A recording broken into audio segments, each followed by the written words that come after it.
Good morning, everyone. My name is Gabe Sandoval, and I'm a Democrat running for Pinole City Council. A little bit about me. I grew up in Pinole, and I've lived here for the past 20 years. I attended Pinole Valley High and also a graduate of UC Berkeley, majored in political science. After college, I pursued a career in public service in the California State Senate for then State Senator Nancy Skinner. And then I transitioned over to State Senator Jesse Adeguin when he was elected, and I currently serve and advocate for our community from the senator's Richmond office. Some other things that I'm very active in. I'm also on the city's planning commission. I also serve as the youngest chair of the planning commission as well. Um, and yeah, I'm open to any other questions and look forward to interviewing. Okay, I'll do the first question. What are your three top priorities if elected, and how will you fund them? Yes, so my top three priorities would be roads and infrastructure, um, public safety, and I think the third one is economic development. So for roads and infrastructure, the city recently did pass, I think about 2 years ago, is in 2024, pass Measure I, which was a sales tax measure to um, is a sales tax measure to fund city services like roads and public safety. Some of that money still hasn't been allocated and funded out, so I think one of my priorities is making sure that that money ends up being spent wisely on roads. The biggest key thing that I hear about in the community is our roads are not good, and I definitely want to be a part of working towards that. Second is public safety. I think public safety's got to be very comprehensive with it. Um, Big thing is not just police, but I think it's also fire, ensuring that our firefighters have the resources that they need, and investing in other community resources that can not just police, so that we're investing in our community youth programs and stuff like that. And third one, economic development. Um, the city had a Safeway that recently closed down. As chair of the Planning Commission sent out some concepts and ideas for what we would want to see there. Definitely some mixed use retail with kind of similar to like Santana Row or Bay Street. There's a very big opportunity for development and to build some housing there as well. Um, Okay. and yes, some city funding could be available for that, but I think that it's more about trying to find creative ways to find funding without really raising taxes, creative ways to bring in revenue that aren't really a burden to the working people of Pinole. Okay, thank you. And Sherry will take question two. Good morning, Gabe. I'm Um, on uh, through my phone. oop, Sorry, Maria, Okay. mute Maria. yourself. Okay, let's start again. Good morning, Gabe. How would you work with others to support your city's priorities? Yeah, my plan is to work with everybody. I don't necessarily see that the city has been quite divisive in the past couple of years with different coalitions. I don't necessarily want to be a part of that. I want to do what's best for Pinole, and I want to work with the whoever ends up being on the council to make sure that we're doing the best thing for the city. We may have some disagreements on some things, but I hope that we can all work together to find the best solution for the city. Thank you, Gabe. Next question for Raphael.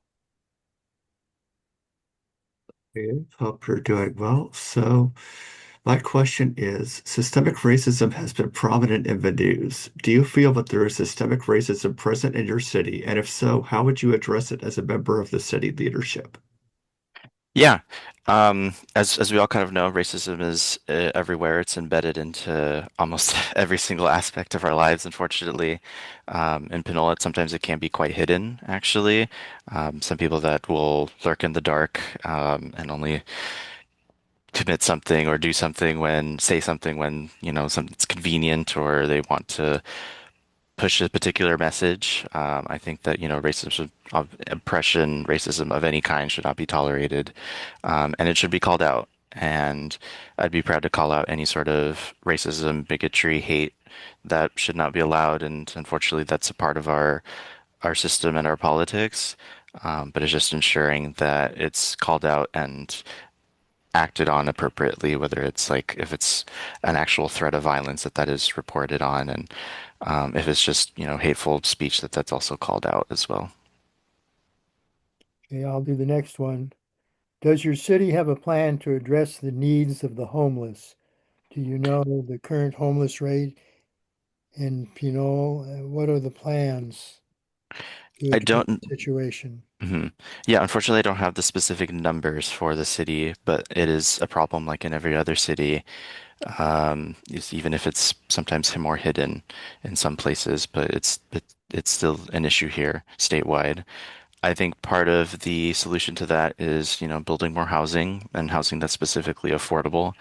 And also thinking about some other types of programs. When I was as a staffer in the state senate, I worked on the state's rental assistance program during the pandemic. I was able to get hundreds of thousands of dollars to people that were in need, and I think that an emergency rental assistance program, either it's for renters or also for homeowners, like mortgage relief, can be really incredible in making sure that someone stays housed, and also investing in the county's core program. The city does have a contract, as long as with a couple of other cities in West County, with the county for core, to try to push for services similar to Rock in Richmond or Macro in Oakland.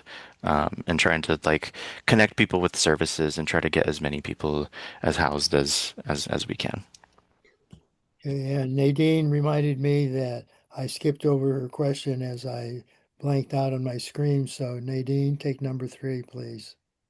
Do you support forming a citizen police oversight review board to propose changes in police budgets, citizen contact policy, and to investigate citizen complaints?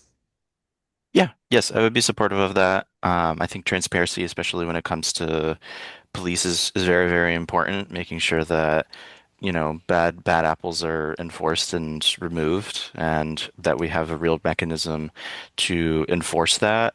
Um, my only concern with that would be is if ensuring that there are enough people to serve on that commission.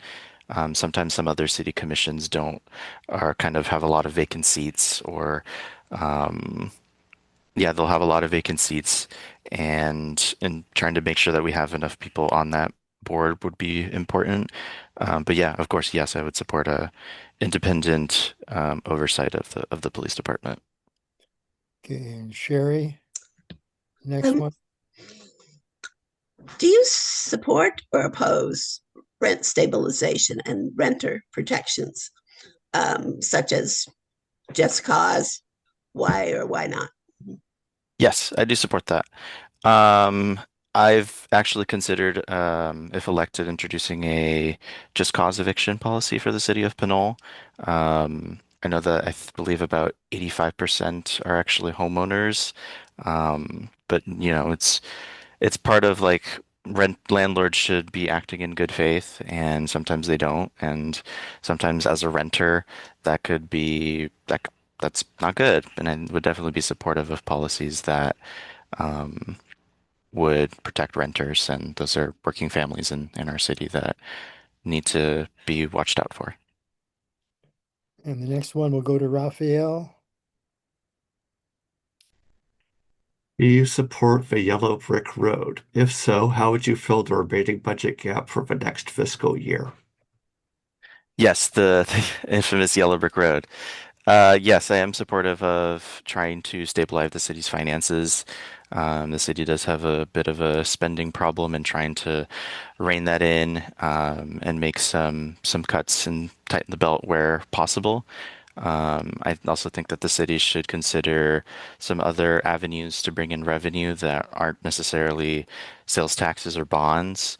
The city also did consider a cannabis tax. I think that might be an interesting option to explore, as long as it's done in a very held up to a very high standard to make sure that our community is being protected. Just not trying to see the cash cow that a dispensary could be. But some other things that could be a little bit more complicated, kind of like a a property transfer tax, that could be something that could be um, explored, and thinking of other creative ways to bring in revenue to try to stabilize the city's finances while not, spending on things that we shouldn't be. Okay, that was not the yellow brick road in the movie though, right? No, Similar concept. Okay. And Nadine, you're up next. What's your position on transitioning away from fossil fuels and refineries currently in or near your city? Yeah, yes, very strongly support a just transition of refinery jobs. As a staffer, I've kind of seen the Green Empowerment Zone, which is kind of a coalition of labor, industry, and elected leaders from the kind of Contra Costa Northern Waterfront, Southern Solano County waterfront. So that kind of includes Richmond, Benicia, Vallejo, Pittsburgh. I think it's very important to transition over to these greener industries, but unfortunately, it's still the refineries that pay the most. And I think that, once it's about supporting better industry, greener and cleaner industries in Contra Costa that could potentially be competitive to refinery jobs that could potentially have people, maybe they don't want to work for Chevron, maybe they don't want to work for Martinez Refining, maybe they would consider working for a um, some green manufacturing and having those jobs be competitive and ensuring that our labor partners are also very involved in that to make sure that the green jobs that do become available are high paying, competitive, and have all the benefits that those workers deserve. I'll take the next one. Do you support and would you vote for a moratorium on data centers in the face of increased data need of consumers in your area? Yes, I would support that. Okay. Number 10, Sherry. Um, the next three questions are going to um, be about public safety, which is also, in the high in the mind of all of us. Would you oppose or support any contracts with surveillance corporations, for example, Flock? And if so, what guardrails and oversight would you require? No, I would not support that. I would not support a contract with Flock or any other AP automatic plate license readers. Yeah, no, I would not support that. I'm glad we don't Okay, have them. okay. Raphael has the next question. What is the most and least as a percentage of general fund expenditures that you think Pinole's police department should have? Okay. Ooh, that's a very good one. Um, I would, yeah, that one really stumbles me. I'm trying to think. Okay. I think the city should have the amount of police officers that it requires for the size of the city, no more, no less. I think the city, most cities can have a calculation based on population of this is the amount of officers that we should have, and I think that that's the what we should be aiming for. Um, as terms to what specifically that percentage of the budget that is, I wouldn't know off the top of my head. I would have to look into it a little bit more. Um, but I believe, if I remember correctly, the city probably spends about 40%, I think, on public safety. So maybe I would say more probably around 30% and trying to anything that's left over from that to be reinvested back into the community through some other sort of program. Okay, and Nadine, to wrap it up, the last question. What's your strategy to keep the Pinole Valley Fire Station open? Yeah, that's working with our firefighters in the county to make sure that the city has a deal that works well for the city and also make sure that the fire station stays open. So it's working collaboratively with Supervisor John Joya and working with the firefighters and the firefighters union to make sure that we keep it open and think of kind of outside of the box of like think of it maybe not just a contract, but potentially turning it over to Confire.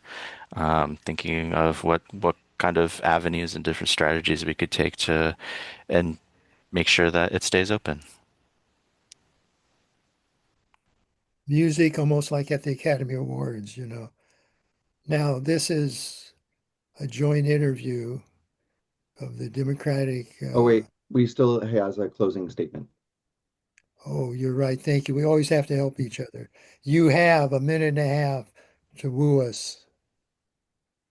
Yeah, I'll go ahead and get started. Yeah, thank you so much everyone for your time. I hope to have gathered your support and hope that you could be able to recommend me to the DPCCC and to the West County Dem Club.